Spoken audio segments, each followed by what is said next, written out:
Shalom. Damai di hati. Puji nama Tuhan, senang sekali bisa berjumpa kembali dengan Bapak Ibu Saudara dimanapun berada. Doa kami selalu buat Bapak Ibu Saudara dalam keadaan yang baik-baik dan dalam sukacita Tuhan tentunya ya. Dan berjumpa di kesempatan kali ini, kembali kami merenungkan kebenaran firman Tuhan tentunya dari MTPJ, dari Perjanjian Baru, Lukas pasal 22 ayat 24 hingga yang ke-38. Dengan tema di sepanjang minggu ini, iman jangan gugur ketika ditampi. Nah, Bapak Saudara, sebelum lebih lanjut dalam penyampaian kebenaran firman Tuhan, mari kita berdoa. Tuhan Yesus yang kami kenal di dalam nama Allah Bapa dan Roh Kudus, terima kasih Tuhan untuk kesempatan di kali ini. Kami boleh berjumpa kembali dengan Bapak Ibu Saudara dimanapun berada. Kami tetap berdoa, semua ada dalam kendali Tuhan dan ada dalam keadaan yang baik-baik, ada dalam berkat Tuhan, dan kami rindu di kesempatan kali ini kami menyampaikan kebenaran firman Tuhan. Kami percaya firman yang kami sampaikan tidak berlalu begitu saja, tetapi ada berkat yang kami nikmati dan itu menjadi satu pegangan hidup kami untuk menjalani kehidupan kami tiap-tiap hari, khususnya di dalam pelayanan kami. Terima kasih Bapa di sorga, dan kami berkesempatan di waktu ini untuk memberitakan kebenaran firman. Roh Kudus yang memampukan kami semua untuk melakukan kebenaran firman Tuhan. Dalam nama Yesus kami berdoa. Amin.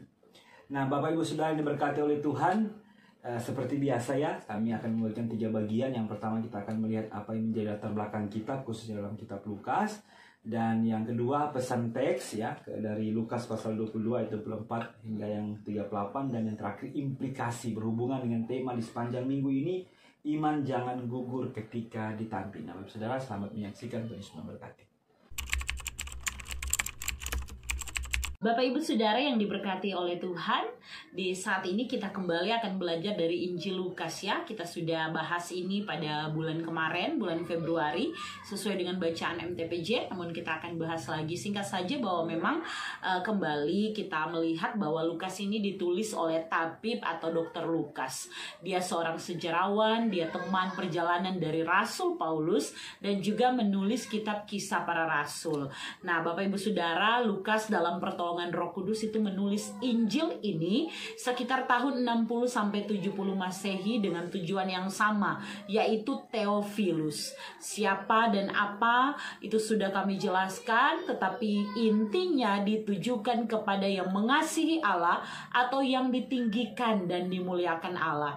Nah, sebagai bagian dari Injil sinoptik, Injil Lukas menekankan tentang penyelamatan yang universal, yaitu bahwa keselamatan diberikan kepada semua bangsa, bukan hanya bagi bangsa Yahudi tapi juga non-Yahudi, termasuk keselamatan bagi kaum miskin, mereka yang terabaikan, kaum marginal, kaum disabilitas, laki-laki tapi juga perempuan, orang dewasa tapi juga anak-anak. Nah, tulisan ini ditujukan bagi komunitas pembacanya yang memang mayoritas itu berlatar belakang non-Yahudi ya atau kafir.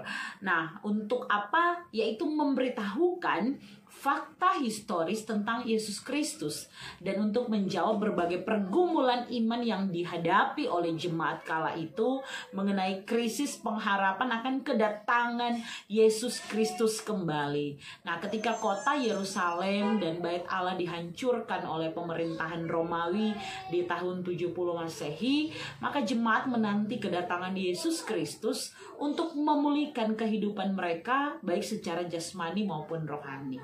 Namun kenyataannya peristiwa yang dinanti-nantikan itu belum juga terjadi, sehingga ada yang mulai lemah imannya, mempertanyakan kapan kedatangan Yesus Kristus itu. Maka dalam Injil Lukas ini ditegaskan bahwa hari Tuhan itu pasti akan datang dan merupakan waktu yang sangat berharga bagi setiap orang yang tetap tekun dalam pengharapan. Khusus di hari ini kita membaca Lukas 22 ayat 24 sampai 38. Ini adalah sebuah percakapan manakala Yesus dan murid-muridnya sedang makan Paskah dan mendekati saat Yesus akan ditangkap. Bapak Ibu Saudara yang diberkati oleh Tuhan, pastikan kita sudah membaca teksnya sebelum kita lanjut agar supaya kita juga dimudahkan dalam mengerti bagian ini. Mari kita lihat dimulai dari ayat 24 ya. Terjadilah juga pertentangan di antara murid-murid Yesus. Siapakah yang dapat dianggap terbesar di antara mereka? Di sini pengantar percakapan itu dibuka dengan menggambarkan konteks waktu makan ya. Di mana dari posisi duduk, di mana dari apa yang sedang terjadi, kemudian ada terjadi pertengkaran. Mungkin saja ini baku ambil mulu ya, atau baku ambil argumen pendapat mengenai apa? Mereka memperdebatkan atau mereka bertengkar mengenai siapakah yang terbesar di antara mereka. Nah, kata terbesar dalam bahasa Yunaninya dari kata meison, itu berarti lebih besar, yang terbesar, lebih berharga, lebih kuat, lebih tinggi, atau yang paling penting atau paling besar, paling utama. Dengan demikian dapat dipahami bahwa para murid itu mulai memperdebatkan siapa yang dapat paling populer, paling dekat dengan Yesus, paling terhormat. Ini bicara gengsi mereka. Dan mereka memahami ini mereka lakukan atau terjadi karena mereka memahami konsep Mesias dalam diri Yesus itu dari sudut pandang politis, sehingga menimbulkan rasa kebanggaan dan persaingan untuk mendapatkan posisi masing-masing dengan mempertanyakan siapa yang terbesar. Nah, kemudian ayat 25 sampai 27 ya. Bapak Ibu Saudara, ini adalah respon Yesus, perkataan Yesus karena mengetahui perselisihan yang terjadi. Yesus Kristus tidak memerahi mereka, namun dengan sabar dia meluruskan pemahaman mereka dan menggiring mereka pada konsep yang benar. Meskipun memang ini bertentangan sekali dengan dorong pandangan semula ya, untuk menjadi terdekat dengan Yesus karena tujuan mereka. Nah, kali ini Yesus kasih bandingkan kebenaran yang mau dia sampaikan itu dengan mengangkat keberadaan raja-raja yang disebut sebagai pelindung. Menariknya, Tuhan Yesus bilang bahwa DP diri itu sebagai contoh. Kita bisa lihat di ayat 27 bagian akhir, tetapi aku ada di tengah-tengah kamu sebagai pelayan. Yesus Kristus ingin murid-muridnya memahami bahwa menjadi yang terbesar itu ialah yang menjalankan fungsinya, bukan karena apa posisinya. Disebut sebagai pelayan, kita seringkali sebutnya kata doulos ya, diakoneo. Kita melihat ya bahwa dia hamba yang melayani, sehingga kita melihat pelayan diakoneo melayani, artinya itu fungsinya membantu, mengurus untuk keperluan atau untuk orang lain. Nah, kepemimpinan di dalam Yesus Kristus itu kepemimpinan yang melayani, bukan untuk dilayani, bukan untuk menguasai. Pemimpin versi Tuhan Yesus itu harus rela menjadi pelayan, menjadi yang terkecil, berkorban untuk turun ke tempat yang paling bawah. Yesus ketika bilang ini, dia tidak bilang dengan suruh lihat orang lain, tetapi dia telah meneladankan itu. Kita tahu bahwa dia juga baru saja itu membasuh kaki murid-muridnya ya, suatu teladan yang luar biasa. Selanjutnya kita lihat ayat 28 sampai 30. Pada bagian ini Yesus Kristus menjelaskan bagaimana dia akan menderita dan para murid akan menyaksikan itu. Menyaksikan saatnya dia dicobai ya, menyaksikan masa-masa kehidupan sampai ketika kemudian dia akan diserahkan untuk disalibkan, dia akan mati. Dan Yesus juga mengarahkan pandangan mereka pada kerajaan sorga. Bagi para murid yang setia sampai kesudahannya akan diberikan hak untuk tentunya menerima mahkota atau masuk, punya kedudukan di atas tahta untuk menghakimi. Di sini pakai kata di ayat 30 akhir ke-12 suku Israel. Ya, bukan di dunia, bukan konsep dunia, tetapi bagi kemuliaan nantinya. Nah, selanjutnya ayat 31 sampai 34. Di sini terjadi percakapan antara Yesus dengan Petrus atau yang dia sapa di sini Simon. Ya, kita lihat bahwa ayat 31 dia bilang, Simon, Simon, lihat, iblis telah menuntut untuk menampik kamu seperti gandum. Tuhan Yesus mention atau sebut nama Simon Petrus. Tetapi kita lihat di sini pakai kata kamu, itu dari bahasa aslinya humas yang menunjuk pada arti yang jamak, artinya memang kepada semua murid. Iblis telah menuntut untuk menampi kamu. Menampi, apa itu menampi? Batapis kalau orang bilang ya, mengayak. Proses memisahkan antara biji gandum dan sekam. Proses memisahkan antara beras dengan kotorannya beras. Yesus memberi peringatan kepada para murid supaya sadar dan berjaga-jaga, karena sesungguhnya iblis itu sementara mengintai mereka. Ditampi seperti gandum menggambarkan akan ada goncangan saat diayak, saat ditapi. Goncangan itu adalah goncangan yang hebat, dan itu menunjuk pada ujian iman yang sangat berat dalam proses pembersihan atau pemisahan itu. Nah, Bapak Ibu Saudara, Yesus Kristus itu sangat tahu keberadaan para muridnya, bahwa ketika mereka akan menyaksikan bagaimana dia mengalami masa sengsara sampai pada kematiannya, mereka termasuk Simon Petrus, mereka akan mengalami goncangan iman yang hebat. Itulah sebabnya Tuhan Yesus berdoa untuk Simon Petrus supaya imannya jangan gugur. Dia berdoa untuk para murid. Iman atau pistis itu kata kerjanya percaya. Artinya supaya mereka tidak jadi kurang percaya atau gugur iman atau mati iman, maka kita lihat di sini Tuhan Yesus pun berdoa. Simon Petrus kita tahu kemudian akan jatuh ke dalam pencobaan, tetapi Tuhan Yesus tahu tidak akan sampai imannya mati. Makanya dia katakan, kalau engkau kita lihat ya di sini ayat 32, kalau engkau sudah insaf, kuatkanlah saudara-saudaramu. Ya, Bapak Ibu Saudara yang diberkati oleh Tuhan, lihatlah dasar manusia, Kang. Suka diakui, suka yang paling jago Davalia. Apa yang Petrus jawab? Simon Petrus dengan cepat dan berani dia menjawab bahwa dia bersedia masuk penjara dan mati bersama Tuhan Yesus pun dia siap. Tapi Tuhan Yesus Tuhan Yesus tahu bahwa waktunya akan datang, Simon Petrus akan menyangkal, dan itu dia sudah katakan di waktu itu.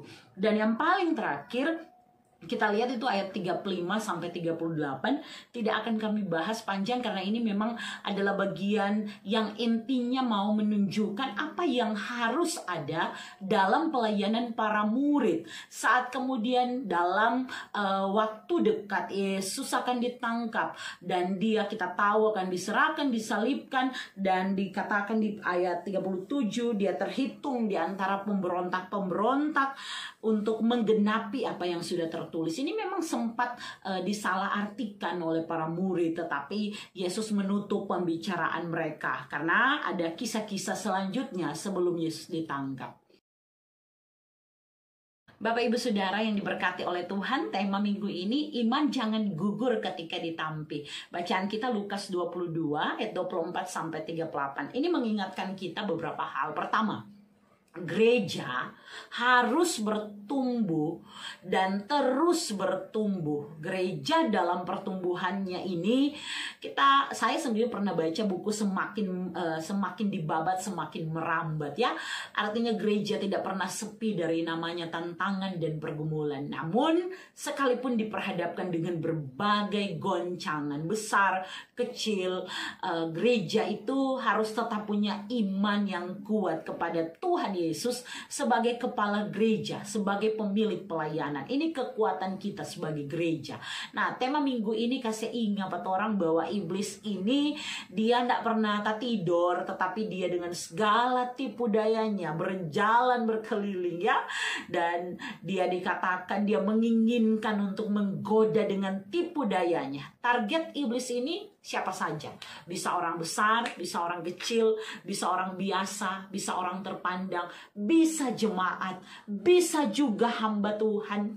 Iblis ini akan berupaya agar supaya orang-orang masing-masing lemah imannya, tidak lagi beriman teguh kepada Tuhan. Tapi mari hari-hari ini kita renungkan bagaimana kita ya, iman kita kepada Tuhan Yesus Kristus yang sudah datang ke dunia, dia yang bersyafaat, dia yang mau mati untuk keselamatan kita. Mari kita punya iman yang teguh di dalam namanya.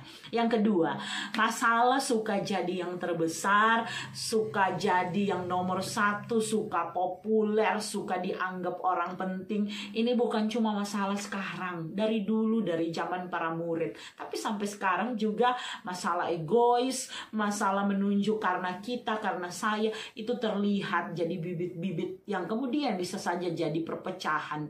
Tetapi hari-hari ini mari kita bertobat sungguh kepada Tuhan dari keinginan untuk menonjolkan diri, menganggap diri yang bisa, menganggap cuma karena kita, dan kemudian mementingkan diri sendiri. Karena dengan demikian kita tidak akan pernah sungguh-sungguh peduli kepada orang lain.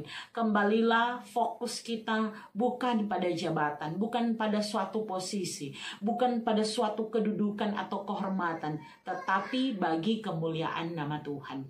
Yang ketiga, melayani memang tidak enak ya. Tidak ada pelayanan apalagi jadi hamba doulos yang enak. Mungkin ini bukan cita-cita banyak orang. Tapi saya percaya bahwa siapapun kita yang hari ini memilih untuk melayani Tuhan, pekerjaan kita tidak sia-sia di dalam Tuhan. Ketika dia utus, dia pasti urus. Dia akan beri kita kemampuan. Maka kita yang diberikan kesempatan untuk dapat melayani, persiapkan pelayanan dengan baik ya. Beritakan firman yang benar-benar alkitabiah. Pengajaran-pengajaran yang sehat akan membuat gereja sehat. Pengajaran firman yang dipersiapkan akan memampukan kita untuk betul-betul jadi berkat. Sekarang semakin canggih dunia, jadi kita juga harus terus mengupgrade diri kita ya, sebagai hamba-hamba Tuhan dalam persiapan pelayanan. Iblis bisa pakai kenyamanan hari-hari ini untuk menjatuhkan kita. Jangan sampai Bapak Ibu Saudara. Mari kita upgrade diri kita dengan tetap mengandalkan Tuhan. Layanilah Tuhan dengan sungguh-sungguh. Melayani memang tidak mudah, tetapi ada upaya yang Tuhan siapkan ya. Jangan pakai juga pelayanan untuk memuaskan diri sendiri, tapi hanya untuk menyenangkan hatinya Tuhan. Kalau dia datang, dia akan dapati kita setia, punya hati sebagai hamba.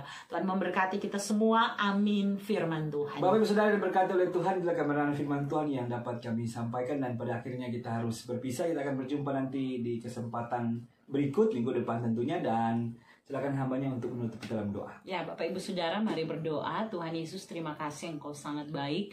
Engkau memberkati kami dalam kesempatan ini, dan biar setiap kebenaran firman yang boleh dibagikan itu memperkaya kami dalam pengenalan kami akan Tuhan, akan kebenaran firman yang akan kami praktekkan dalam kehidupan setiap hari. Dalam keterbatasan kami minta hikmat Tuhan, sehingga setiap pendengar terus diperlengkapi dengan luar biasa untuk menjadi saksi Tuhan kemanapun pergi dan melangkah. Tuhan berkati setiap hamba-hambamu, setiap jemaat Tuhan yang mempersiapkan pelayanan, agar supaya pemberitaan firman dari mimbar-mimbar gereja dimanapun itu boleh menyenangkan hati Tuhan. Terpuji namamu Tuhan. Ajar kami setia, sehingga pergumulan tantangan tidak melemahkan kami, tidak menjauhkan kami dari kasih Tuhan. Ini doa kami, syukur kami, permohonan kami bawa dalam nama Tuhan Yesus, Tuhan dan Juru Selamat kami yang hidup. Amin. Amin. Dan pada akhirnya sampai jumpa. Tuhan Yesus memberkati.